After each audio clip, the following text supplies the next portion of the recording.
And we're going to bring up Lindsay Aldridge.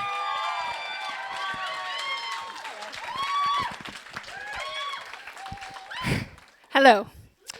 I look like your typical soccer mom, but when you're fat, these are just the only clothes they make for you. Being bigger is a wild experience. Doctors don't take me seriously or listen. Strangers look down on me instantly. But my husband really values me because I'm always able to help move furniture. If a man is doing a home improvement project and no one's around, does he still make a sound? Something I don't appreciate about my husband is he can't do anything without my guidance. I came home from a work trip last week, and the apartment was a complete mess. He hadn't showered, he hadn't shaved. The dog smelled like Doritos and looked like he had been at a Snoop Dogg concert. He told me this was him in his natural state, and I said, I think I might be into women.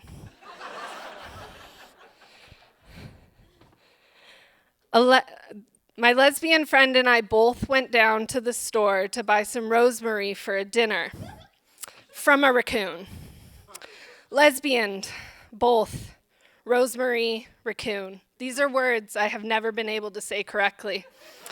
And no one in my family has ever tried to teach me how. Now I physically can't say them right. I think they think I'm an idiot. Something that stresses me out is work, of course. I send an email to my coworker, hey, just following up, haven't heard from you. I get the reply back, it's fallen off my plate.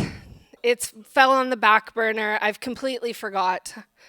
His job title, he's the director of planning. Something else about my coworkers is they're always complaining when one of them calls in sick. Do you enjoy hearing them sniffle and clear their throat while complaining all day about being there? You get the office to yourself, you get to read your emails out loud to yourself, and you can fart. You don't have to worry about farting silently. Something I'm trying to do to relieve some of my stress is dog sitting again after 10 years. My friend needed some help, and I went, who can turn down money in this economy? So I go to the first house. It's great. They've got this great bulldog. We're having a great time. But I noticed every time I left the house, 20 minutes later, I get a text from them. Hey, just checking in. What are you doing today? And I was like, 10 years ago, they'd hand you the keys, and you'd never see or talk to them ever again. But now they have cameras everywhere.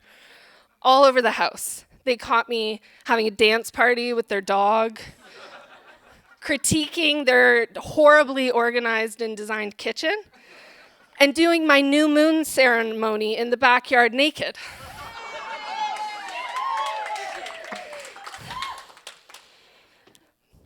A quote that my dad used to tell me my whole life was, life sucks and then you die. I was over at my parents' house last week, and they said, my dad looked at me and he goes, why are you always so depressed and negative? I started to laugh. I was like, are you serious? He thinks I should have my life together, but what I have is a hard time getting out of bed in the morning and a need to smoke myself to sleep every night.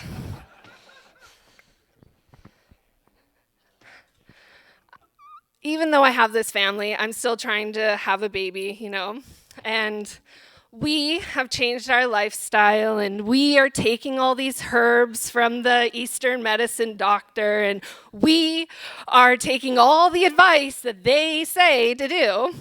I say we because my husband says that he's on this journey with me, but he hasn't had to change anything about his lifestyle, and not a single person has given him any unsolicited advice.